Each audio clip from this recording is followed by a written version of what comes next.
ഏറ്റവും കൂടുതൽ ഈ സൈബർ ഇടത്തിൽ നടക്കുന്ന മറ്റൊരു തട്ടിപ്പ് നമ്മുടെ കുഞ്ഞുങ്ങൾക്കെതിരെയും സ്ത്രീകൾക്ക് ശരിക്കൊരു ഇപ്പം കുട്ടികൾ കോവിഡ് കാലത്താണ് ഏറ്റവും കൂടുതൽ നമ്മുടെ ഈ മൊബൈൽ ഫോൺ സ്മാർട്ട് ഫോണുകൾ ഈ ഗാഡ്ജറ്റുകളൊക്കെ ഉപയോഗിച്ച് തുടങ്ങി. ഇപ്പോൾ അവരുടെ ജീവിതത്തിൻ്റെ ഭാഗമാണ്. നമുക്കതിൽ നിന്ന് കുട്ടികളെ ഒരിക്കലും മാറ്റാൻ കഴിയില്ല. മാത്രമല്ല ഇപ്പോഴും വിദ്യാർത്ഥികൾക്ക് അവരെ സ്കൂളുകളാവട്ടെ കോളേജുകളാവട്ടെ അവരുടെ പ്രധാനപ്പെട്ട ഒന്ന് ഇപ്പോഴും സ്മാർട്ട് ഫോണാണ്. അത് ഇപ്പോഴും സ്കൂളുകളും ഉപയോഗിക്കുന്നുണ്ട്, അവരുടെ വാട്സപ്പ് ഗ്രൂപ്പുകളൊക്കെ.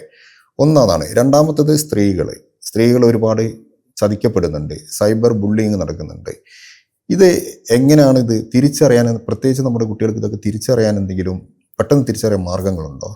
കുട്ടികൾക്കും സ്ത്രീകൾക്കും എതിരെയാണ് ഏറ്റവും കൂടുതൽ സൈബർ ഇടങ്ങളിൽ ഈ സാമ്പത്തിക തട്ടിപ്പ് മാറ്റിവെച്ച് കഴിഞ്ഞാൽ ഏറ്റവും കൂടുതൽ നടക്കുന്ന ഒരു കുറ്റകൃത്യം എന്ന് പറഞ്ഞാൽ സ്ത്രീകൾക്കും കുട്ടികൾക്കും എതിരെയുള്ള കുറ്റകൃത്യമാണ്. അത് വളരെ ഗൗരവകരമായിട്ട് എടുക്കേണ്ടതാണ്. നമ്മുടെ നിയമങ്ങളും അതിനെ ഗൗരവകരമായിട്ടാണ് കാണുന്നത്. കാരണം പ്രത്യേകിച്ച് കുട്ടികൾക്കെതിരെയുള്ള കുറ്റകൃത്യങ്ങൾ, ഇപ്പം ഈ ഓൺലൈൻ ഇടങ്ങളിൽ കുട്ടികളെ ഗ്രൂം ചെയ്ത് കൊണ്ടുവന്ന് സെക്സ്റ്റോർഷൻ പോലെയുള്ള ഭീഷണികൾ വരുത്തി സൈബർ ബുള്ളിങ് പോലെ നടത്തുക, ഇങ്ങനെ കുട്ടികളിലേക്ക് വരുന്ന രീതിയിൽ ഒരുപാട് കുറ്റകൃത്യങ്ങൾ വരുന്നുണ്ട്. ഇത് പലപ്പോഴും ഇവിടെ വിദ്യാഭ്യാസം അല്ലെങ്കിൽ സൈബർ എഡ്യൂക്കേഷൻ്റെ ഒരു പ്രാധാന്യം ഇതാണ്.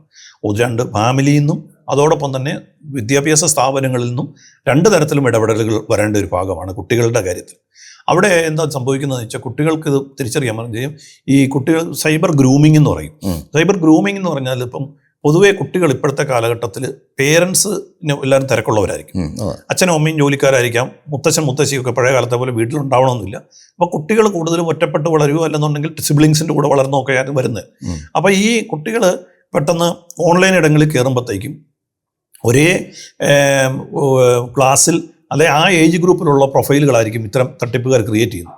അവർ ക്രിയേറ്റ് ചെയ്തിട്ട് പതിയെ വന്നിട്ട് ഇവരെ ഭയങ്കരമായിട്ട് അങ്ങ് പ്രശംസിച്ചുകൊണ്ട് ഇവരിടുന്ന പോസ്റ്റിനൊക്കെ ഭയങ്കര പോസിറ്റീവ് കമൻറ്റ് കൊടുക്കുക, ലൈക്ക് കൊടുക്കുക, അവരുടെ ഡ്രസ്സിനെ പുകഴ്ത്തി പറയുക, അവരുടെ ഫോട്ടോസ് ഓരോന്നിനെയും പറയും നല്ല ഫോട്ടോ, അങ്ങനെ പറഞ്ഞ് സ്റ്റെപ്പ് ബൈ സ്റ്റെപ്പായിട്ട് ആദ്യം ഒരു വിശ്വാസം നേടിയെടുക്കുക. പിന്നീട് ഈ കുട്ടിയെ അവരുടെ ഒരു കൺട്രോളിലേക്ക് കൊണ്ടുവരിക. എന്നിട്ട് കൂടുതലായിട്ട് പതിയെ അടുത്ത ലെവലിൽ കുട്ടിയുടെ വീട്ടിലെ ആളുകളെ പറ്റി ചോദിച്ച് മനസ്സിലാക്കുക. എന്നിട്ട് എപ്പോഴാണ് കുട്ടി ഇത് ഓൺലൈൻ ഉപയോഗിക്കുന്നത്, സ്മാർട്ട് ഫോൺ സ്വന്തമായിട്ടാണോ ഉപയോഗിക്കുന്നത്, പേരൻസിൻ്റെ ആണോ എന്ന് ചോദിച്ച് മനസ്സിലാക്കുക. എന്നിട്ട് ഒറ്റയ്ക്കാണെന്നുണ്ടെങ്കിൽ റൂമിൽ ഒറ്റയ്ക്കാണോ ഇരിക്കുന്നത്, കഥ അടച്ചിട്ടാണോ ഇരിക്കുന്നത്, അങ്ങനെയുള്ള കാര്യങ്ങളൊക്കെ ചോദിച്ച് മനസ്സിലാക്കിയ ശേഷം കുട്ടിയോട് ഓൺലൈൻ ഇടത്തിൽ തന്നെ ഈ ഫോട്ടോസൊക്കെ ഷെയർ ചെയ്യുമ്പം അടുത്ത ലെവലിൽ അല്ലെങ്കിൽ ഒറ്റയ്ക്ക് ഈ ഗാഡ്ജറ്റ്സ് ഉപയോഗിക്കാൻ അവരെ പ്രേരിപ്പിച്ചുകൊണ്ട് ഞാനത് ഒറ്റയ്ക്കാണ് ഉപയോഗിക്കുന്നത്, എനിക്കങ്ങനെ സംവിധാനമുണ്ട്. അപ്പം കുട്ടികളെ അങ്ങനെ സംസാരിച്ച് ഒരു ഗ്രൂം ചെയ്യും. പണ്ട് നമ്മൾ പറയും നമ്മൾ കുട്ടികളെ വളർത്തിക്കൊണ്ടുവരുന്നെന്ന് പറഞ്ഞ പോലെ ഈ ഒരു ഓൺലൈൻ ഗ്രൂമേഴ്സ് ഇവർ ഇങ്ങനെ ഗ്രൂം ചെയ്ത് കൊണ്ടുവന്ന് ഒറ്റയ്ക്കാക്കി സംസാരിപ്പിക്കുന്ന രീതിയിൽ കൊണ്ടുവന്ന ശേഷം കുട്ടികളുടെ ഫോട്ടോ ആദ്യം നോർമൽ ഫോട്ടോ ആവശ്യപ്പെടുന്നു. പിന്നീട് ആ കുട്ടികൾ നോർമൽ ഫോട്ടോയിൽ നിന്നും പിന്നെ കുട്ടികളോട് പറയും ഫാമിലി ഇല്ലാതെ ഒറ്റയ്ക്ക് ഇട്ട് തരാൻ പറയും. പിന്നെ അവരോട് പറയുന്നത് കുറച്ചുകൂടെ എക്സ്പോസീവായിട്ടുള്ള ഫോട്ടോസ് ചോദിക്കുക. അങ്ങനെ കൊടുക്കുന്നു.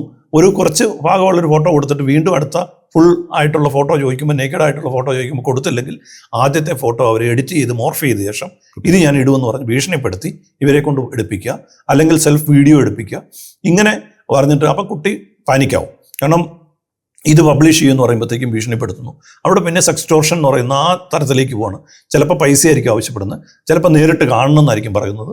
അപ്പോൾ അങ്ങനെ രീതിയിൽ അല്ലെങ്കിൽ വീഡിയോ കോളിൽ വന്ന് ലൈവായിട്ട് നിൽക്കാൻ പറയുന്നു. അപ്പോൾ അങ്ങനെ രീതിയിൽ ഭീഷണിപ്പെടുത്തി കുട്ടികളെ ഒരു സൈബർ ഇടത്തിൽ ചൂഷണം ചെയ്യുന്ന ഗ്രൂമിങ് പോലെയുണ്ട്.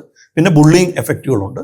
അതുപോലെ തന്നെ ഇന്ന് നമ്മളിപ്പം ഏറ്റവും കൂടുതൽ കേരളത്തിൽ പോലും നമ്മൾ കണ്ടിട്ടുണ്ട് P&O ഓപ്പറേഷൻ, കേരള പോലീസ് നടത്തുന്ന P&O ഓപ്പറേഷൻ, സീസാം മെറ്റീരിയൽ. അപ്പം നമ്മൾ പഴയ കാലത്ത് നമ്മൾ ചൈൽഡ് പോർണോഗ്രഫി എന്ന് പറയുമായിരുന്നു. ഇപ്പം നമുക്ക് ആ വാക്ക് ഉപയോഗിക്കുന്നത് ഇൻ്റർനാഷണലി ഉപയോഗിക്കുന്നില്ല.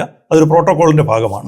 കാരണം പോർണോഗ്രഫി എന്ന് പറയുമ്പോഴത്തേക്കും അതിനകത്തൊരു രണ്ട് പേരുടെ അല്ലെങ്കിൽ ഒരു സമ്മതത്തിൻ്റെ ഒരു കൺസെൻറ്റിൻ്റെ ഒരു ഭാഗം വരും. അതായത് ഒരാളുടെ അനുവാദത്തോടു കൂടി നടക്കുന്ന ഒരു കാര്യങ്ങളാണ് ഈ പോർണോഗ്രഫി എന്നുള്ള കൺസെപ്റ്റ് വരുന്നത്. പക്ഷേ കുട്ടികൾക്ക് ഒരു കൺസെൻറ്റ് കൊടുക്കാനായിട്ടുള്ള പറ്റത്തില്ല, നിയമപരമായിട്ട് കുട്ടികളെ സംബന്ധിച്ച് പറ്റത്തില്ല. അപ്പോൾ അങ്ങനെ വരുമ്പോൾ കുട്ടികളുടെ ചൈൽഡ് പോർണോഗ്രഫി പറഞ്ഞാൽ കുട്ടിയുടെ സമ്മതത്തോടു കൂടി ആണ് വന്നെന്നൊരു തോന്നൽ വരും. അതുകൊണ്ടാണിത് ഇൻ്റർനാഷണൽ പ്രോട്ടോകോൾ പ്രകാരം CP എന്നുള്ള വാക്ക് ചൈൽഡ് പോർണോഗ്രഫി ഉപയോഗിക്കുന്നില്ല. അത് നമ്മളിപ്പോൾ ഈ ഇന്ത്യയിലും 2024 ഒരു കേസിൽ, തമിഴ്നാട്ടിൻ്റെ ഒരു കേസിൽ ബഹുമാനപ്പെട്ട സുപ്രീം കോടതി വളരെ കൃത്യതയോടുകൂടി പറഞ്ഞു ഈ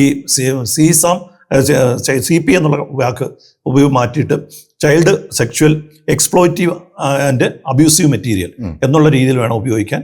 അതനുസരിച്ച് നിയമം മാറ്റി എഴുതണമെന്നൂടെ പറഞ്ഞിട്ടുണ്ട്.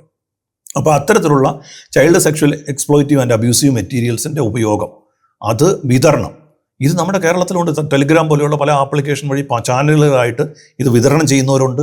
ഇത് കാണുന്നവരുണ്ട്, ഇത് സൂക്ഷിച്ചു വയ്ക്കുന്നവരുണ്ട്, അങ്ങനെ പല രീതിയിലുണ്ട്. അപ്പം ഇത്തരം കാര്യങ്ങൾ ഡിറ്റക്ട് ചെയ്യാൻ ഇപ്പം ഇങ്ങനെ ഇതൊരു ഒഫൻസാണ്. നമ്മളുടെ ഇന്ത്യൻ IT ആക്ട് പ്രകാരം 5 വർഷം ശിക്ഷ കിട്ടാവുന്നൊരു ഒഫൻസാണ്, 10 ലക്ഷം രൂപ വരെ പിഴയും കിട്ടാവുന്നൊരു ഒഫൻസാണ്. ഇത് ചിലർ പറയും ഞാൻ അറിയത്തില്ല എന്ന് പറഞ്ഞൊരു എക്സ്ക്യൂസ് അല്ല. മാത്രമല്ല പ്രമുഖരാണ് പെടുന്നവരൊക്കെ തീഹണ്ട് അതെ, പലരും ഉണ്ട്. അപ്പം അവിടെ ശ്രദ്ധിക്കേണ്ട ഒരു കാര്യം, അത് നമ്മൾ മറ്റു ഇന്ത്യയിലെ വേറൊരു നിയമത്തിനും ഇല്ലാത്തൊരു പ്രത്യേകത ഇതിനകത്ത്. ഇത് കാണുന്നത് ഓഫൻസാണ്, കൈവശം വെക്കുന്നതും ഡൗൺലോഡ് ചെയ്ത് സൂക്ഷിക്കുന്നത് ഓഫൻസാണ്. അപ്പം അതുകൊണ്ട് നമ്മൾ വേറെ ആരും ഇല്ലാതെ ഒറ്റയ്ക്കാണ് ഞാൻ കണ്ടതെന്ന് പറഞ്ഞുകൊണ്ട് എക്സ്ക്യൂസ് ചെയ്യാൻ പറ്റത്തില്ല. അപ്പം ഇവിടെ ഇത് മോണിറ്റർ ചെയ്യപ്പെടുന്നുണ്ട്, ഇന്റർനാഷണലി ഇത് മോണിറ്റർ ചെയ്യുന്നുണ്ട്. അതായത് ഇപ്പം ഞാനിപ്പോൾ വർക്ക് ചെയ്യുന്ന കമ്പനി, ഓർഗനൈസേഷൻ എന്ന് പറഞ്ഞത് international centre for missing and exploited children എന്ന് പറയുന്നതാണ്. അന്താരാഷ്ട്ര തലത്തിൽ കുട്ടികൾക്കെതിരെയുള്ള ഓൺലൈൻ അബ്യൂസും അതുപോലെയുള്ള ഇത്തരം കാര്യങ്ങൾ തടയുന്നതിന് വേണ്ടിയിട്ടാണ് പ്രവർത്തിക്കുന്നത്. അതിൻ്റെ ഒരു national centre for missing and exploited children എന്ന് പറഞ്ഞാൽ US ബേസ്ഡ് ആയിട്ടൊരു സ്ഥാപനം, അവർക്ക് ഈ സോഷ്യൽ മീഡിയ കമ്പനികളൊക്കെ തന്നെ ഈ ഇത്തരത്തിലുള്ള ഈ ചൈൽഡ് സെക്ഷൽ അബ്യൂസീവ് മെറ്റീരിയൽ ഉപയോഗിക്കുന്നവരുടെ അല്ലെങ്കിൽ സ്ഥിരമായിട്ട് കാണുന്നവരുടെ IP അഡ്രസ്സ്, ഡിവൈസ് ഡീറ്റെയിൽസ്, ഇതൊക്കെ തന്നെ ഈ സോഷ്യൽ മീഡിയ പ്രൊഫൈലുകൾ അവർക്ക് എല്ലാ മാസവും കൃത്യമായിട്ട് കൊടുക്കുന്നുണ്ട്. അത് അവർ ഏത് കൺട്രിയുടെ ആണെന്ന് മോണിറ്റർ ചെയ്ത ശേഷം അതാത് രാജ്യങ്ങൾക്ക് ഷെയർ ചെയ്യും. അപ്പോൾ ഇന്ത്യയിലേക്ക് വരുന്നത് I4C എന്ന് പറഞ്ഞാൽ ഇന്ത്യൻ സൈബർ കോർഡിനേഷൻ സെൻറ്ററിന് ഈ ഡീറ്റെയിൽസ് കിട്ടുകയും അത് അതാത് സംസ്ഥാനങ്ങൾക്ക് കൈമാറും. അങ്ങനെയാണ് നമ്മുടെ ഇവിടെ കിട്ടുമ്പം ഇവിടെ അത് കൺസോളിഡേറ്റ് ചെയ്തിട്ട് അവരുടെ ഡിവൈസ് ഡീറ്റെയിൽസ് അടക്കം മനസ്സിലാക്കിയിട്ടാണ് നമ്മൾ പോലീസ് പോയിട്ട് റെയ്ഡ് ചെയ്ത് ഇത്തരം കാര്യങ്ങൾ പിടിക്കപ്പെടുന്നത്. അപ്പം ആരും ഇത് കാണുന്നില്ല, മനസ്സിലാക്കുന്നില്ല എന്ന് തെറ്റിദ്ധാരണയാണ്.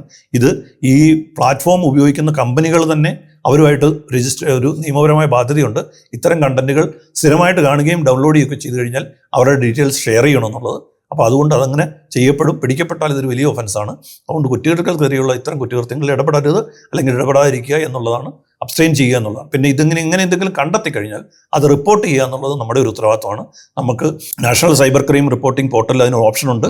ഇത്തരം മെറ്റീരിയൽ നമുക്ക് റിപ്പോർട്ട് ചെയ്യാനുള്ള ഓപ്ഷൻസ് ഉണ്ട്. പിന്നെ സ്ത്രീകൾക്കെതിരെയും നേരത്തെ ഈ പറഞ്ഞ പോലെയാണ്, ഏത് കാലഘട്ടത്തിലും സ്ത്രീകളെ അപകീർത്തിപ്പെടുത്തുക എന്നുള്ളതാണ് ഏറ്റവും നെഗറ്റീവ്. അവരെ ഏതെങ്കിലും മേഖലയിൽ നല്ല രീതിയിൽ അവർ പെർഫോം ചെയ്ത് വരികയാണെന്നുണ്ടെങ്കിൽ അവരെ ഏറ്റവും മോശപ്പെടുത്താനായിട്ടുള്ള പ്രധാനമായിട്ടുള്ള, അല്ലെങ്കിൽ അവരെ ഡൗൺ ചെയ്യിക്കാനുള്ള സൈക്കോളജിക്കൽ ഒരു മൂവ്മെൻറ്റ് പോലെ പറയുന്നത് അവരെ അപകീർത്തിപരമായിട്ടുള്ള അപകീർത്തിപ്പെടുത്തൽ. പഴയ കാലത്തൊക്കെ പണ്ട് നോട്ടീസ് അടിക്കുകയോ അല്ലെങ്കിൽ എവിടെയെങ്കിലും മഞ്ഞപ്പത്രത്തിൽ എഴുതുകയോ അല്ലെങ്കിൽ എവിടെയെങ്കിലും ഒട്ടിച്ചു വെക്കുന്ന ഒരു കാലം, ചായക്കടലൊക്കെ വെക്കുമായിരുന്നു, എഴുതി വെക്കുന്ന കാലം ഉണ്ടായിരുന്നു. ഇന്നത് മാറിയത് പ്ലാറ്റ്ഫോം മാറിയെന്നേ ഉള്ളൂ. ഓൺലൈൻ പ്ലാറ്റ്ഫോമുകളിലേക്ക് ഏറ്റവും മോശപ്പെട്ട രീതിയിൽ ഒരു ഫേക്ക് പ്രൊഫൈൽ ഉണ്ടാക്കുക, അല്ലെങ്കിൽ ഒരു കമൻറ്റ് ഉണ്ടാക്കുക, അങ്ങനെ ടാർണിഷ് ചെയ്യുക എന്നുള്ളത്.